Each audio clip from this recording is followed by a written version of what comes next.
सारे सालों के साथ ही चल रहा है।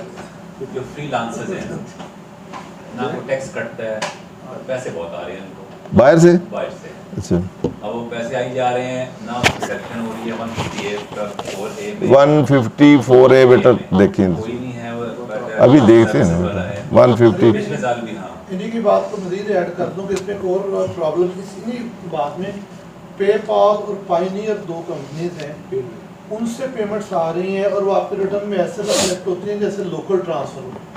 अच्छा हाँ ठीक है, और बैंक इन्वॉल्व नहीं होता। ठीक। अभी 154A है, 154 जो है वो डील करता है एक्सपोर्ट ऑफ गुड्स, और ये 154A जो है ये एक्सपोर्ट ऑफ सर्विसेज है। इससे पहले क्लास मेरा थी सेकंड शेड्यूल पार्ट 2 में, यहाँ इन्हीं पे कंस्ट्रक्शन सर्विसेज या इन पे हैं 100 नहीं वो और थी क्लास, वो 133 थी IT सर्विसेज, मैं उसकी नहीं बात कर रहा। कोई भी सर्विसेज पहले आप एक्सपोर्ट करते थे या कंस्ट्रक्शन सर्विसेज करते थे तो उसके सेकंड शेड्यूल में रेट 3 या 5 या 1 था। सेकंड शेड्यूल पार्ट 2 जो है उसकी क्लास 3, 4 थी, बाद में ओमिट हो गई। तो उसमें था कि आप एक्सपोर्ट सर्विसेज करेंगे तो आपको 1% या कंस्ट्रक्शन सर्विस करेंगे तो रिड्यूस रेट आपको 1% लगेगा, प्रोवाइडेड कि वो सर्विसेज थ्रू बैंकिंग चैनल की अमाउंट पाकिस्तान में आई हो, तो वो फाइनल रेट 4 था उसका। फिर ये काफ़ी देर तक वो चलता रहा, तो है तो देख लेते हैं अभी उसको। देखिए बेटा सेकंड शेड्यूल पार्ट 2 में मिलेगा तो हिट हो गया। चलो नीचे होगा, उसकी क्लास 2 थी 3 थी, हम देख लेते हैं, हो सकता है पढ़ाई हो।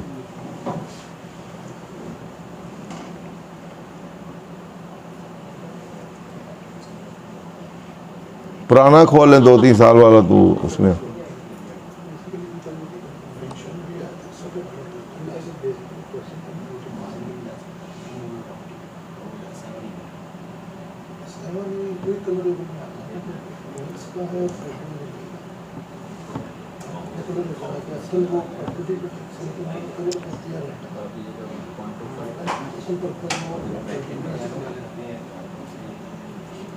अब 7E पे देखें तो जो कैपिटल एसेट डिफाइंड है उसमें सब कुछ निकाल के अल्टीमेटली क्या बचा है, इमूवेबल प्रॉपर्टी। तो इमूवेबल पावर नहीं थी, जैसे पहले इनकम सपोर्ट पे लगा था वो मूवेबल पे लगा था। अब इंटरेक्टिव कैपिटल एसेट पे कह दिया है सारों एसेट पे एक्सक्लूडिंग ये, और उसमें मूवेबल निकाल दिए, तो बाकी क्या रह गया? तो यही कलरेबलाइजेशन है ना।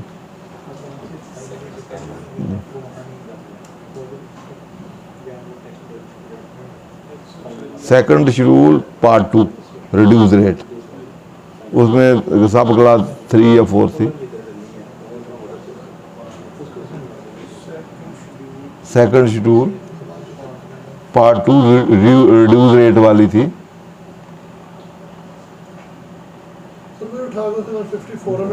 हाँ बहरहाल वो थोड़ी सी हिस्ट्री देख लेना, बच्चों को पता होना चाहिए।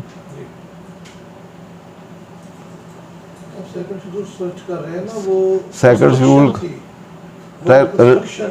पार्ट सेकंड शेड्यूल का पार्ट 2 है ना।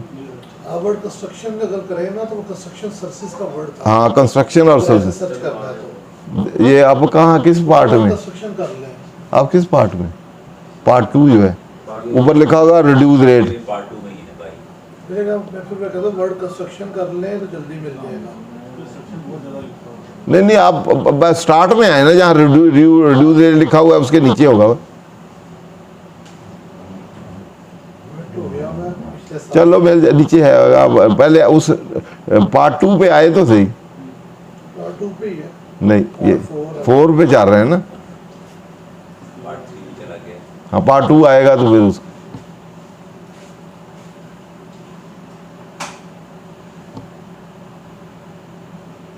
ये आ गया पार्ट 2। इसकी नीचे यहाँ देखें, यहाँ होगी ये वाला, ये 3A देखें, इन respect of income from construction contract out of Pakistan shall be charge. इस तरह इससे पहले वाली सर्विसेज की होगी, ये 3 और 3A, ठीक है जी। तो 3 पहले पढ़ रहे थे, tax in respect of income from service render and construction considered outside Pakistan shall be charge at the rate of 1% of gross rate provided that receipt from services and contract are brought into Pakistan in foreign exchange through normal banking channel. Clear जी। पहले ये entry होती थी कि आप export services करें तो वहाँ 154 वाला गुड्स को डील करता था, ये इसको डील करता था कि अगर आप एक्सपोर्ट ऑफ सर्विसेज करते हैं, वो गुड्स की सर्विसेज की एक्सपोर्ट हो या कंस्ट्रक्शन सर्विस कॉन्ट्रैक्ट सर्विसेज की हो, तो वो उस सिचुएशन में 1% लगता था, वो आपका फाइनल डिस्चार्ज होता था। तो अब ये ओमिट हो गया, तो अब ओमिट होके एक्सपोर्ट ऑफ सर्विसेज का अलहदा हेड बना के उस पर विद होल्डिंग कर दी गई और उसके लिए ये एक्सपोर्ट ऑफ सर्विसेज हैं। तो इसमें अब हम क्लास ऑफ सर्विसेज भी हैं, इसमें कंडीशंस भी हैं। अब हम देखेंगे कि इसमें फाइनल क्या है, फाइनल है, मिनिमम है, ऑप्शन करनी है, नॉर्मल है, क्या सिचुएशन। क्लियर जी। तो अब वहाँ तो सिर्फ 2 सर्विसेज थी आपकी एक्सपोर्ट ऑफ सर्विसेज और कंस्ट्रक्शन सर्विस, और जो आपकी आईटी और आईटी इनेबलिंग सर्विस थी उसके लिए एक क्लास थी 133। तो 33 में आप बैंकिंग चैनल से 80% तक आती थी, वो आपकी एग्जेम्प्ट होती थी। एग्जेम्प्ट के बाद फिर उसको उसमें लेके आए आगे, फिर 65F में उसको क्रेडिट वाले में, वो फिर बजाय एग्जम्पशन देने थे क्रेडिट वाले में ले, तो उसकी वहाँ टर्म एंड कंडीशन थी कि वहाँ आपको 100% क्रेडिट मिलेगा। अगर क्रेडिट में फॉल नहीं करते आप तो फिर 154 इसमें था पिछले साल। तो अब वो क्रेडिट वाला ख़त्म हो गया है, तो अब सबको जो है ना सारी सर्विसेज जो कंस्ट्रक्शन या दूसरी आईटी ये वो फ्रीलांसर जो जितना कुछ है, अब वो इसमें 154A में। तो इसको हम पढ़ लेते हैं। तो ये अब आपका जो है ये डील करेगा। जनरली आपका नॉर्मल टैक्सेशन होगी क्योंकि सर्विसेज आप रेजिडेंट हैं, यहाँ से बाहर कर रहे हैं। अक्रू राइज इन पाकिस्तान या वर्ल्ड जहाँ भी हूँ आपकी टैक्सेशन होगी नॉर्मल लॉ में, अनलेस अनटिल कोई स्पेसिफिक लॉ हो। तो ये स्पेसिफिक लॉ है तो इसके मुताबिक होगी। अब इसको हम देख लेते हैं। Every authorise dealer in foreign exchange shall at the time of realisation of foreign exchange proceed on account of following deduct tax from the proceed at the rate specified division IVA of part 1 of first your. पहले part 1 of first your खोल लें, उसमें rate दिया हुआ है। ये tax 2023 के लिए है। इससे पहले तो उसके पिछला साल 22 वाला पिछले वाला ना लास्ट टाइम हमने इस पे लेक्चर दिया हुआ है, उस पे 65D जो है और वहाँ से 65F से टैक्स क्रेडिट मिलता है, वो क्रेडिट वहाँ क्रेडिट नहीं मिलता, फिर इसमें आना है। क्रेडिट 1 साल के लिए आपको क्रेडिट, अगर आप पहले आपको एग्जम्पशन, उससे पहले थी एग्जम्पशन 133 की, तो एग्जम्पशन थी आपको। तो पिछले साल जो 22 के लिए था वो आपको 100% क्रेडिट आ गया। क्रेडिट के लिए 65D 60F, वो F में कंडीशन थी कि जैसे आप प्रोविंशियल जो लॉ है उसमें आप रजिस्ट्रेशन हो, रिटर्न आप विद होल्डिंग रिटर्न फाइल करें, और उसमें कंडीशन थी, और एक्सपोर्ट भी हो, पैसे भी आए, फिर उसमें आगे इसमें कंडीशन थी 65F के अंदर, वही कंडीशन थी 154A के अंदर। हाँ ठीक है जी। वो उसके मुताबिक जिसको क्रेडिट मिल जाए वो क्रेडिट के बाद फिर लोगों ने एग्जम्पशन भी अप्लाई की, वो उनको मिली नहीं। उन्होंने कहा जी अभी तो आपका आप देखेंगे, आप कंडीशन फुलफिल करते भी हैं कि नहीं, फिर देखेंगे फिर देंगे। तो फिर उन्होंने कहा यार ये तो रौला पड़ गया, तो 65F को ख़त्म ही कर दिया। अब 23 के लिए ऑनवर्ड इसमें 23 से पहले जो उसमें फाल नहीं करता था वो उसमें इस वाला टैक्स देना था। उसमें फाल कर गया तो 100% क्रेडिट, अगर नहीं फाल करता तो 154 ये वाला जो A वाला है इसके तहत आधा % या वो उसकी फाइनल डिस्चार्ज विजल वन था। अब खोल के देख लेते हैं। अब कितना जी, अब 0.25 है और 1 है। जो IT इनेबलिंग सर्विसेज हैं उसमें 0.25 है, और अदर जितनी भी सर्विसेज इसमें लिस्टेड हैं वो 1% है। क्लियर जी। तो अब हम इसमें इसको पढ़ लेते हैं, तो उसको चेक ही कर ले पहले डिवीजन को, ताकि इसलिए मैंने कहा दिखा दें ना सबको, क्योंकि वैसे 0.25 IT इनेबलिंग सर्विसेज पे है और बाकी वेब के किधर है बेटा। हाँ, the rate of tax to be deducted under 150A shall be 1% of the proceed of export. किधर है ये वाला अब आया, पहले वो था अब ये। The rate of tax to be deducted under shall be as under export proceed of computer software और IT सर्विसेज और IT enabling services by person registered in Pakistan Software Export House। अगर ये कंडीशन फुलफिल होती है तो तब साथ वो भी और ये भी होनी, सॉफ्टवेयर के साथ है तो तब फिर अब नहीं लगी इस साल। हाँ ये साल लगी, पहले नहीं थी। 0.25% ऑफ द प्रोसीड, और इसके अलावा एनी अदर सर्विस जो उधर है वो 1%। क्लियर? पाकिस्तान सॉफ्टवेयर बोर्ड उससे उसके साथ अगर आप रजिस्टर्ड हैं तो देन 0.25 है, नहीं है तो फिर 1% में आप चलेंगे। चलिए अब वापस आ जाए। अब हम देख लेते हैं कि फाइनल है, मिनिमम है, ऑप्शन है, क्या करना है। तो अब पहले आप देखते हैं कि इसमें कौन कौन सी सर्विसेज फॉल करती हैं, क्योंकि यहाँ लिस्ट कर दी गई है कि ये सर्विसेज। पहली export of computer software IT services, IT enabling services where exporter registered with the duty certified by the Pakistan. ये नई ऐड हुई है, पहले नहीं, पिछले बारे में नहीं थी। पिछले बारे में ये उधर कंडीशन थी, या IT इनेबलिंग सर्विसेज डिफाइंड भी है, वो वहाँ से भी आप दे सकते हैं कि IT इनेबलिंग सर्विसेज या कंप्यूटर या क्या है, उधर से देख सकते हैं। Services are technical service render outside Pakistan exported, ये भी उधर डिफाइन है। आप सेक्शन 2 में देखेंगे तो टेक्निकल प्रोफेशनल सर्विसेज जो है वो भी डिफाइन है, उसका स्कोप क्या है वहाँ आप देख सकते हैं। बड़ी जनरल आ गई ना सर्विसेज, सारी सर्विसेज। हाँ सारी services, technical render outside export Pakistan, हर किस्म की सर्विसेज आ गई ना। तो आगे स्पेसिफिक भी आ गई, ये रॉयल्टी है, कमीशन है, फी है, drive by resident person from a foreign enterprise in consideration of use outside Pakistan by any patent, invention, model, trademark वाली, secret process, formula, similar party right information concerning industrial, commercial, scientific knowledge, experience, skill made available provided. Construction भी आगे अलहदा executed outside Pakistan, foreign commission due to intending commission agent commission, जैसे यहाँ पे आ गई। हाँ वो पहले उसको ट्रीट किया जाता कि ये भी एक्सपोर्ट ऑफ गुड्स है। अब क्योंकि ये इंडिपेंडेंट आ गया तो इंटेंडेंट कमीशन इधर ले हैं। क्लियर? उसको अदर सबसे as notified by the board. तो इन लिस्टिंग के अलावा भी बोर्ड नोटिफाई कर सकता है, वो भी इस सर्विसेज के अंदर होंगी। ठीक है, ले आगे सुन। जो तारीख लिखी है, जो बिल है ना 1 मिनट ऊपर, इसके बाद बाकियों की जरूरत है सर्विसेज और टेक्निकल सर्विसेज, ये तो पूरी हाशिया कवर हो गई। तो ये निचला CD नहीं, ये रॉयल्टी और चीज़ होती है, बाद दफा इसको कमीशन और चीज़ होता है, बाद दफा कमीशन को सर्विसेज नहीं कहते। इसलिए fee drive by resident from a foreign in country outside, हो सकता है इन्वेंशन, मॉडल, ट्रेडमार्क को सर्विसेज ना कहें। तीसरी वो एक जनरल, बाद दफा सर्विसेज को प्रोवाइडिंग ऑफ सर्विसेज और रेंडर आएंगे ऑफ सर्विसेज में फ़र्क होता है। प्रोवाइडिंग टेक्निकल सर्विसेज या रेंडर करते हैं तो प्रोफेशनल करते हैं, जैसे चार्ट अकाउंटेंट है, लॉयर है, डॉक्टर है, तो इस तरह उसमें बहुत सारे कंसेप्ट हैं। तो इसलिए उनको अलग-अलग करना भी, उनका कोई चीज़ रह ना जाए, वो कहें जी मेरी तो रॉयल्टी है, मेरी तो सर्विसेज नहीं। ठीक है ना, टेक्निकल या मैं तो कमीशन लेता हूँ, ये तो सर्विसेज नहीं बैठता।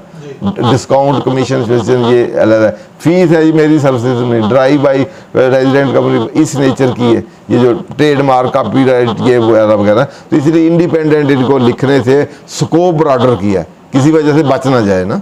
तो जस्ट वो लिखने से हो सकता है इंटरप्रिटेशन का फिर मैटर आ जाए, वो कहिए इसमें तो ट्रेडमार्क है नहीं, सेक्शन अगर आप 153 पढ़ें तो उसमें तो ट्रेडमार्क का तल लगी कोई नहीं, वो उसमें तो गुड्स सर्विसेज और एग्जीक्यूशन ऑफ कॉन्ट्रैक्ट लिखा हुआ है, तो ये ट्रेडमार्क शायद वो कहेंगे इसमें तो आते ही नहीं। तो उसके मैंने तो ट्रेडमार्क दी है, फ्रेंचाइज दी है और चीज़ें, बाद अभी भी फ्रेंचाइज इसमें नहीं है। ठीक है, तो फ्रेंचाइज जो है वो फिर एक अलहदा भी हो सकता है, ये फ्रेंचाइज रॉयल्टी में आती है कि नहीं आती, तो रॉयल्टी वैसे अल्टरनेटिव फ्रेंचाइज का ही होता है।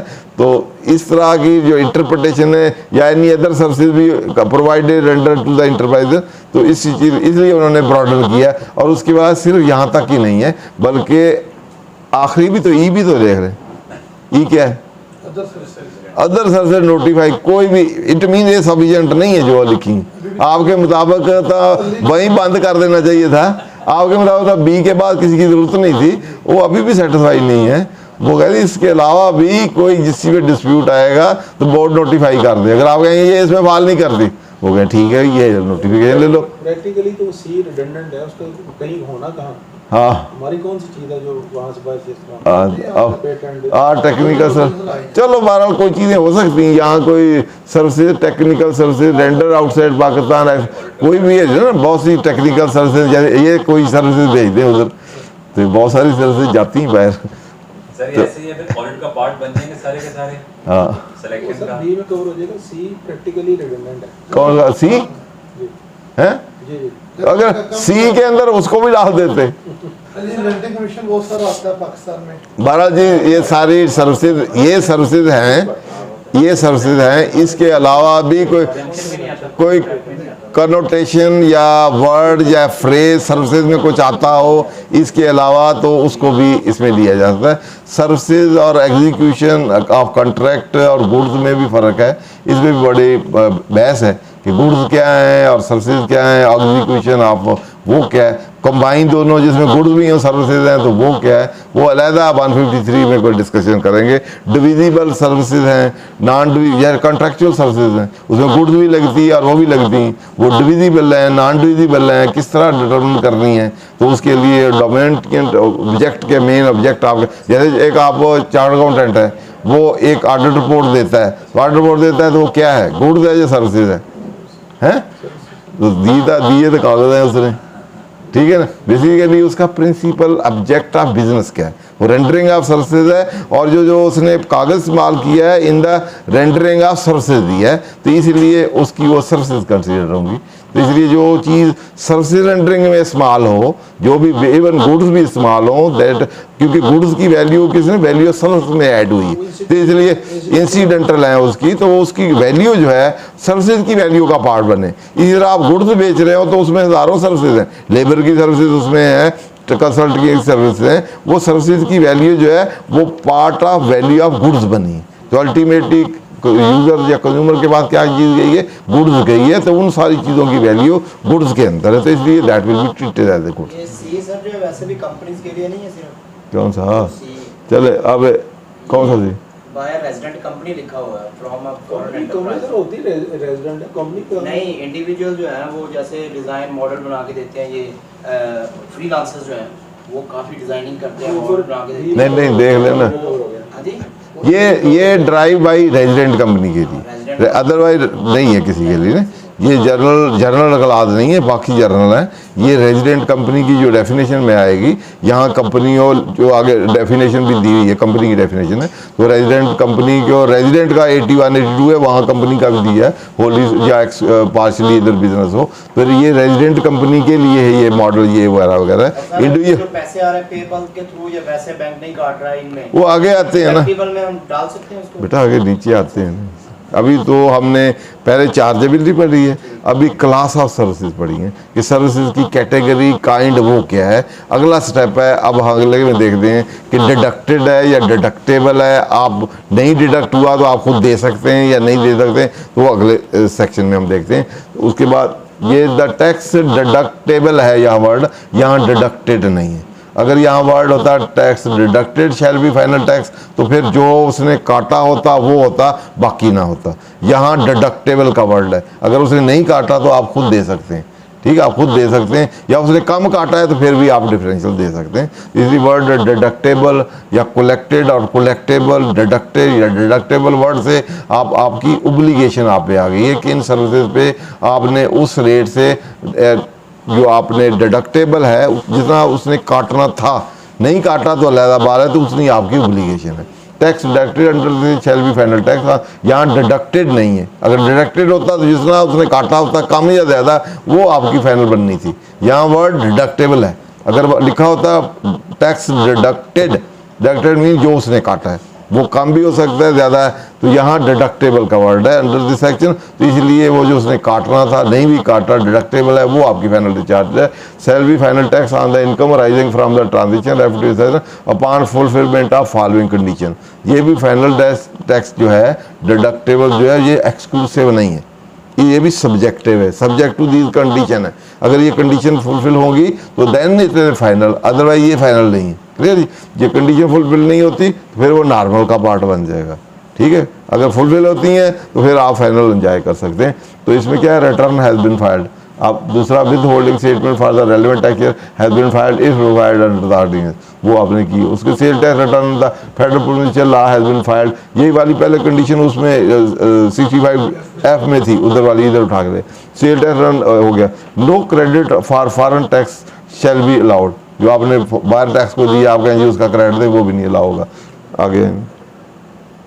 आगे ये इसमें कोई एक्सेप्शंस हैं, अब वो फाइनल टेस्ट है, सब्जेक्ट टू फुलफिलमेंट कंडीशन है, नहीं फुलफिलमेंट तो आपको नॉर्मल में आप चले जाएंगे। लेकिन यहाँ भी उन्होंने कहा कि नॉर्मल को आप भी कर सकते हैं, चाहे फाइनल दें चाहे ना फाइनल दें, ये वो भी आपका ऑप्शन है। पहली बात तो कंडीशन फुल कर रहेंगे तो आपका फाइनल होगा। दूसरा, फाइनल भी सब्जेक्ट टू है कि आप चाहें तो फाइनल में रख लें या चाहें तो आप अपनी ऑप्शन दे दें कि मैं फाइनल में नहीं जाना चाहता, नॉर्मल में जाना चाहता हूँ, तो फिर नीचे वाला कंडीशन है, the provision of section 2 shall not apply to a person who does not fulfil the specified condition और who opt not to be subject to final test.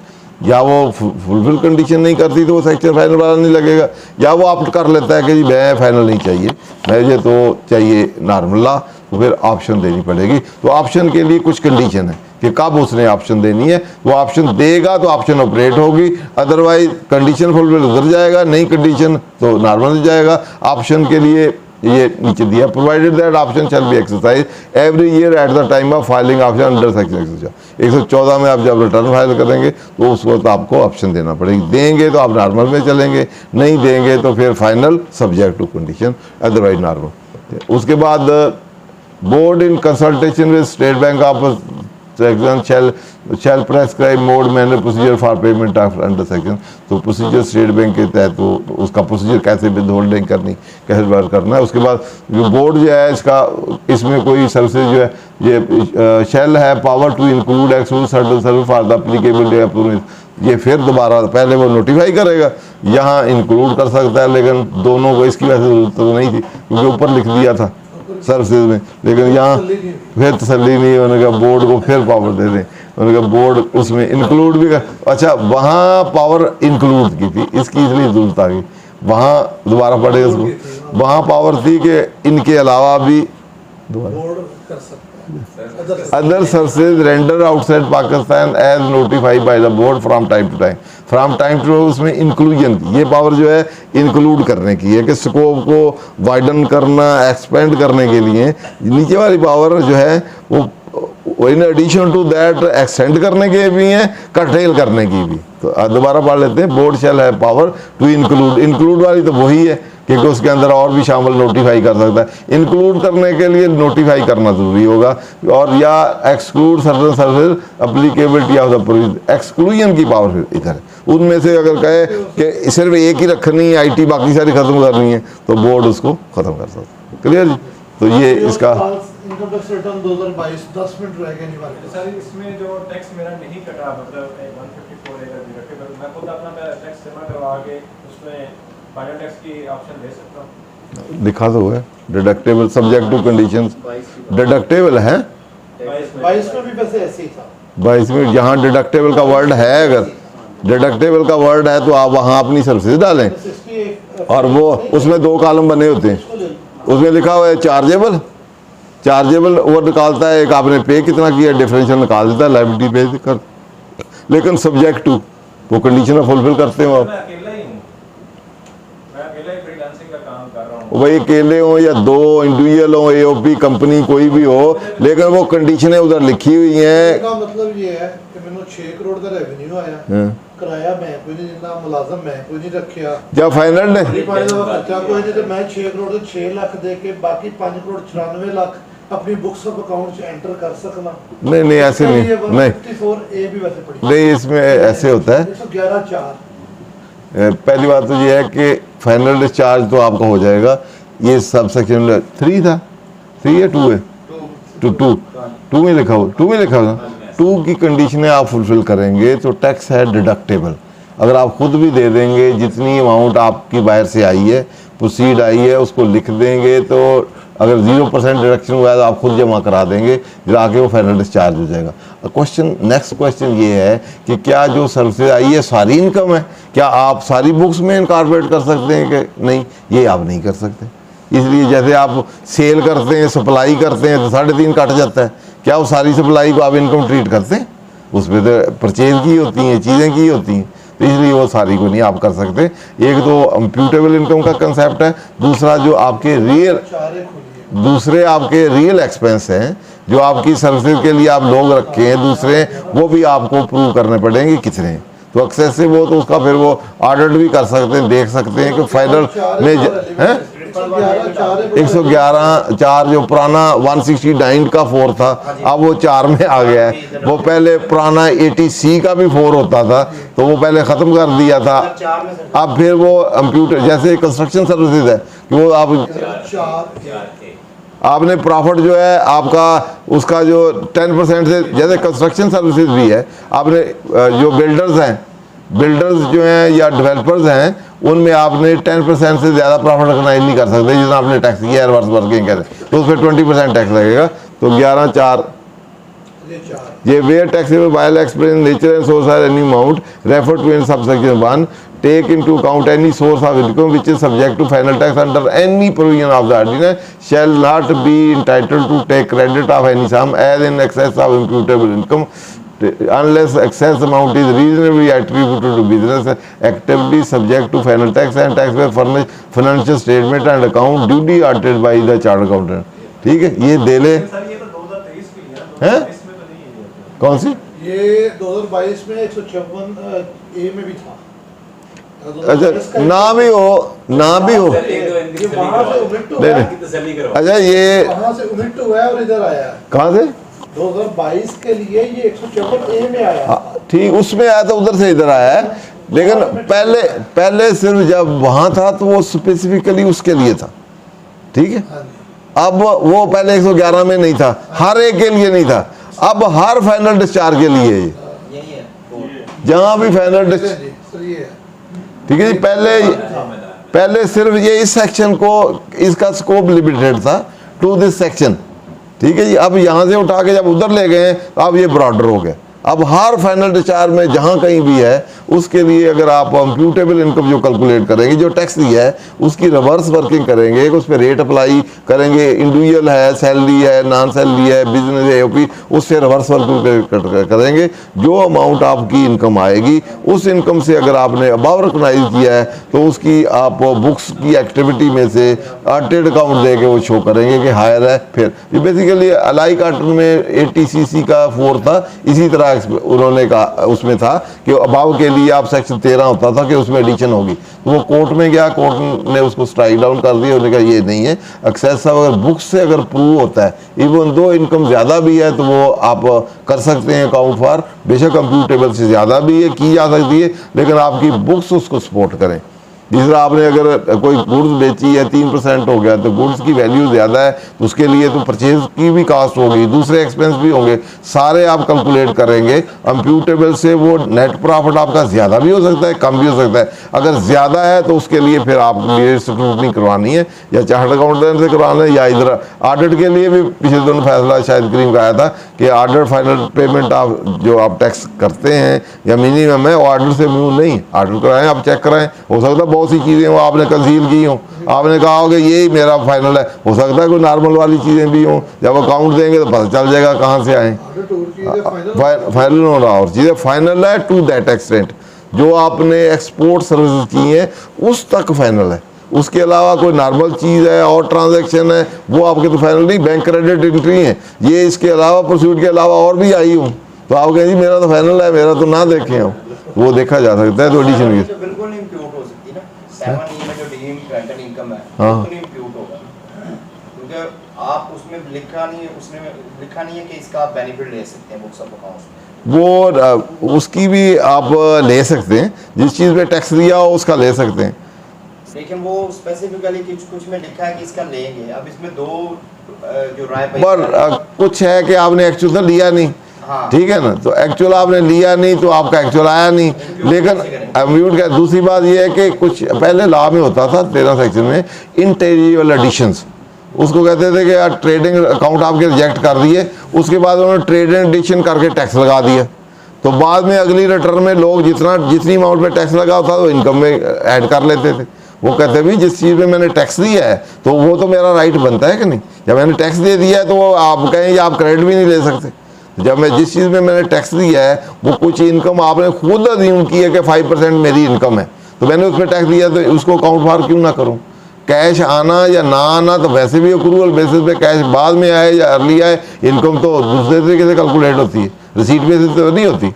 Income कैसे हम रिकॉग्नाइज करने, जितनी सेल परचेज क्रेडिट बेस से नहीं recognise करते, counting method जो आप अप्लाई करते हैं उसके मुताबिक चलता है, तो इसका भी क्रेडिट लिया जा सकता है। 15 में लिखा सर रिसीव्ड और रिसीवेबल, उसमें इनकम फ्रॉम प्रॉपर्टी में तो रिसीव ना रिसीव्ड है ना रिसीवेबल है। नहीं, रिसीवेबल क्या होता है? बाकी एक्रूवल बेसिस पे होगी, आपको रिसीव होगी है या रिसीवेबल है। हाँ, तो यहाँ उन्होंने कहा डीम टू बी रिसीवेबल है, यहाँ डीम टू बी रिसीव होगी। हर सेक्शन में 3 चीज़ें होती हैं। एक होती है रिसीट, आप सैलरी भी ले लें, उसमें सैलरी एक रिसीट, एक रिसीवेबल अक्रूड, एक होती है डीम टू बी रिसीव, जितने कंपनसेशन है इन ल्यू ऑफ टर्मिनेशन वो क्या है, डीम्ड है ना, डीम सैलरी है वो। उनमें से फिर चार बेसिस ऑफ चार्ज में होता है which ever is earlier, accrual पहले है तो उस पर टैक्स, रिसीट पहले है तो उस पर, डीम पहले है तो उस पर टैक्स। ठीक है, सारे हेडों में ऐसे होता है, कोई डीम है या रिसीव्ड है या अक्रूवल है, वो सिस्टम ऑफ अकाउंटिंग के मुताबिक कुछ सेक्शन में डीम का भी अप्लाई किया जाता है, उसमें फिर डीम वाला 3 पे से यूजुअली होते हैं, रिसीट, अक्रूवल या डीम, विच एवर अर्लियर चौथा है। ठीक सर, ये जब पूरा साल गुजरेगा ना, किसी एक पे अप्लाई होना 7E, किसी ने रेंट पे टैक्स जमा करवा दिया, उससे पूछेंगे भाई कितना अपनी प्रॉपर्टीज पे जमा करा चुका है। नहीं, अभी तो लिटिगेशन चल रही है, पूरा साल तो गुजरेगा अभी, क्योंकि उसमें तो कॉलम ही एक है टैक्स की अमाउंट। ऐसे ही है सर। अभी तो उन्होंने को उसमें या तो एक अलहदा शेड्यूल बनाते कि ये प्रॉपर्टी है, इसकी ये फेयर वैल्यू है, ये एग्जाम्प्ट है, ये टैक्सेबल है, ये रेट, ये 5% उसका आपकी रेंटल अमाउंट है, ये वाला आपका टैक्स है। ऐसे पढ़ा देंगे हाँ? 65 हैं? उसकी वो 65F का 3 खोल दे। इसी तरह जो आपका डिडक्शंस हैं प्रॉपर्टी रेंट की, उसमें एक अलाउंसेज है, अलाउंसेज 20% आपको अलाउंस होता है, लेकिन आप उसको दोबारा ऐड बैक कर सकते हो, क्योंकि रिपेयर जितनी हो लेस कर लें, बाकी ऐड कर लें, ना करना चाहें तो ना भी करें। उड़ा ना अंदर से, वो डीम्ड है, ये उड़ा। वो स्टैचुटरी अलाउंसेज वैसे बेनिफिट दिया हुआ, वैसे भी अगर आप ऐसे समझ लें, ऐसे समझ लें, दूसरे तरीके समझ लें, जैसे आपको डेप्रिसिएशन अलाउंस मिलता है, डेप्रिसिएशन अलाउंस आपको पहले साल ही 100% मिल जाए, तो उससे आप नेट प्रॉफिट श्राफट और कैश और वो तो और चीज़ें होती हैं, टैक्स आप किसी और चीज़ पे देती हैं। ठीक है, वहाँ आपकी नेट प्रॉफिट और होता है, कैश ये वो और चीज़ें होती हैं, और उसमें ऐड बैक होके कोई और चीज़ें ही बन जाती हैं।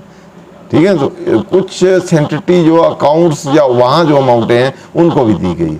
तीसरा, वहाँ भी चीज़ें सारी कोई चीज़ें एक्चुअल नहीं होती, कुछ उसमें भी डीम या फिक्शनल या प्रोविजंस होती हैं, एस्टिमेशंस होती हैं, मिक्सचर ऑफ एक्चुअल का और एस्टिमेशन के। प्रोविजन सारे क्या होते हैं, डेफर्ड टैक्सेशन होती है कि फ्यूचर में टैक्स मिलेगा, तो अकाउंट्स में तो वो भी सारी चीज़ें होती हैं। तो इसलिए वहाँ भी कोई रियल हिस्टोरिकल कास्ट या कहीं फेयर वैल्यू होती है कि आप जो जितनी एनुटीज हैं या रिटायरमेंट बेनिफिट है एनुटी पे डिटर्मिन कर रहे हैं, फेयर वैल्यू पे कर लें, कुछ एसेट जो है फेयर वैल्यू में स्ट्रेट कर दें और रिवैल्यूएशन सरप्लस कर लें, तो उन चीज़ों के जो भी इम्पैक्ट आते हैं तो अकाउंट्स में होते हैं। तो हम कहें जो रियल कैश रिसीट बेसिस पे वो तो कुछ भी नहीं, क्लियर जी। तो इसलिए आप उसके बेनिफिट जो हैं ऐड बैक करके, टैक्सेशन एक सेपरेट चीज़ है, टैक्सेशन अलहदा है, अकाउंटिंग अलहदा है, और दोनों को रिकंसाइल होता है रिकॉन्सिलिएशन एटमों से। तो कैश है नहीं है, टैक्स कैश है कि नहीं, अकाउंटिंग कैश और चीज़ है, टैक्स कैश और चीज़ है।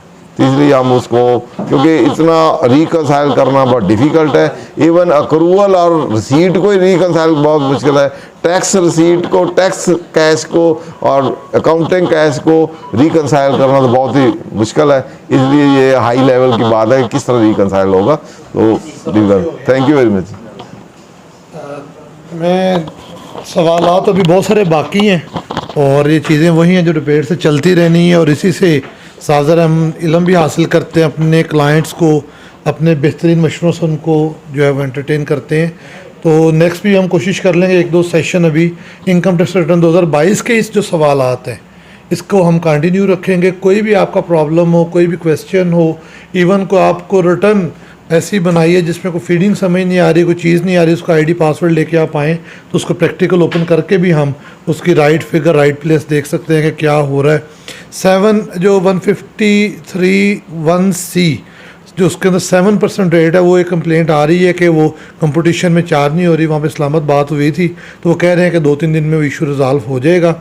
मेडिसिन फार्मास्यूटिकल के हवाले से जो एक इशू चल रहा है, इस पर भी वो बैक एंड पे इसका वो सॉफ्टवेयर वो इसकी वो मॉड्यूल बना रहे हैं, वो भी इंशाल्लाह कोई 1 हफ्ते तक वो कह रहे हैं कि अवेलेबल हो जाएगा, जो डिस्ट्रीब्यूटर होलसेलर और रिटेलर के लिए 8 शेड्यूल एंट्री 80-81 के रेफरेंस से है। तो और भी कोई इश्यूज़ हों तो आप बिला तकल्लफ हमें हुक्म करें, हम उस पर इंशाल्लाह जो FBR के हाई अप्स हैं उन तक भी बात पहुंचाएंगे, जो उसका बेहतरीन सलूशन है वो निकालने की कोशिश करेंगे। आज के लिए इतना ही, बहुत शुक्रिया। अस्सलाम वालेकुम।